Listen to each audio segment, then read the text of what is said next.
Plusieurs volontaires, parmi lesquels des étudiants et des riverains, ont participé à une opération de reboisement de mangroves initiée par l'ambassadeur de France en Côte d'Ivoire en partenariat avec l'université Nangui-Abougoua et l'Institut de recherche pour le développement IRD. Le directeur de l'IRD a donné l'objectif de ce reboisement. L'importance de ce reboisement de mangroves ici en plein cœur d'Abidjan, c'est d'abord de montrer que même si la lagune, tout le monde le sait, est polluée, les palétuviers peuvent se réinstaller. Les palétuviers ont vraiment beaucoup de rôles. On parle de services écosystémiques pour les populations. Ça protège des grands coups de mer.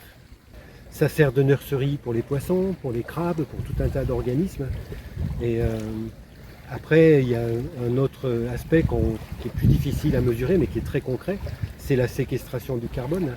On sait que le carbone est un contributeur majeur au changement climatique. Et bien, les palétuviers peuvent nous aider à lutter contre l'évolution du changement climatique. Un participant a pour sa part lancé un plaidoyer. Planter des mangroves comme nous l'avons fait aujourd'hui est un acte à reproduire. Si moi mon avis devrait compter ou si j'avais un pouvoir de décision, j'aurais dit qu'on devrait initier ce genre d'activité dans pratiquement tous les villages lagunaires en Côte d'Ivoire.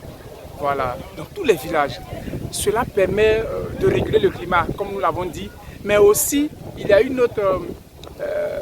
un bienfait des mangroves que les gens ne voient pas, c'est que les mangroves en réalité permettent de réduire les risques d'inondation. En 1970, la Côte d'Ivoire comptait environ 500 km² de mangroves.